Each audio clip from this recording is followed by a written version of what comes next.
Ruth Kapitulo 3. Naging mabuti kay Ruth si Boaz. Isang araw ay kinausap ni Naomi si Ruth.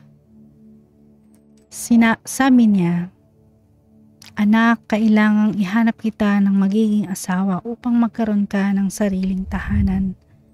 Natatandaan mo ang sinabi ko sa iyo noon na kamag-anak natin si Boaz. Mga manggagawa niya ang mga kasama mo sa bukid. Ngayon, makinig kang mabuti. Magpapag-iik siya ng sebada mamayang gabi, kaya't maligo ka. Magpabango ka at isuot mo ang pinakamaganda mong damit. Pagkatapos, pumunta ka sa giikan. Ngunit huwag mong ipaalam na naroon ka hanggang sa makakain at makainom si Boaz. Tingnan mo kung saan siya matutulog. Lumapit ka, iangat mo ang takip ng kanyang paa at mahiga ka sa may paanan niya. Sasabihin niya sa iyo ang nararapat mong gawin."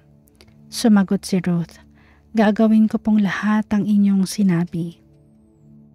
Nagpunta nga si Ruth sa giikan upang isagawa ang lahat ng sinabi ng kanyang biyanan. Masaya si Boaz matapos kumain at uminom.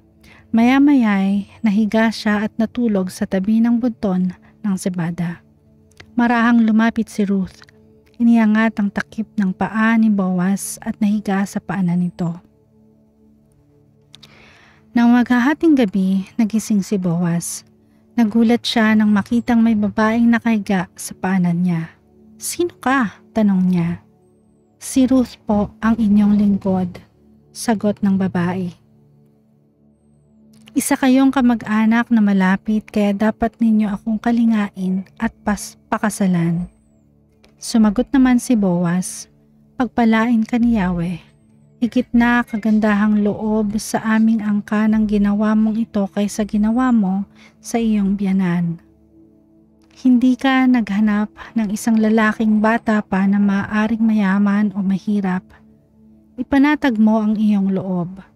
Nalalaman ng buong bayan na isa kang mabuting babae.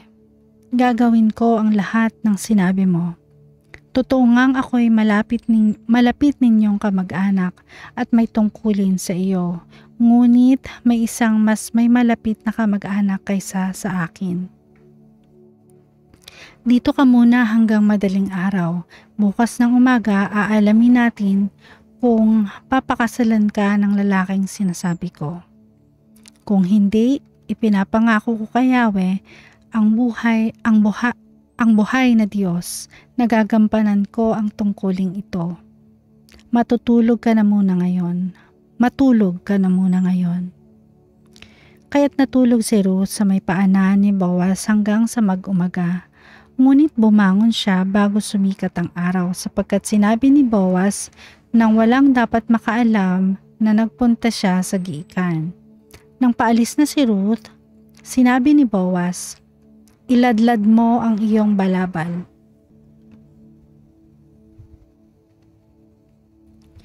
At ito'y nilagyan ni Boaz ng mahigit na kalahating kabang sebada. Pinasan niya ito kay Ruth at tuluyan na itong umuwi. Nang makita siya ng kanyang biyanan at tinanong siya nito, "Kamusta ang lakad mo, anak?" At sinabi ni Ruth ang buong mangyayari. Binigyan pa niya ako ng sebada sapagkat hindi raw po ako dapat umuwing walang dala. Dugtong pa niya. Sinabi ni Naomi, "Maghintay ka, anak, hanggang sa malaman mo kung ano ang kalalabasan ng bagay na ito." Hindi titigil si Boaz hanggat hindi niya naayos ang lahat.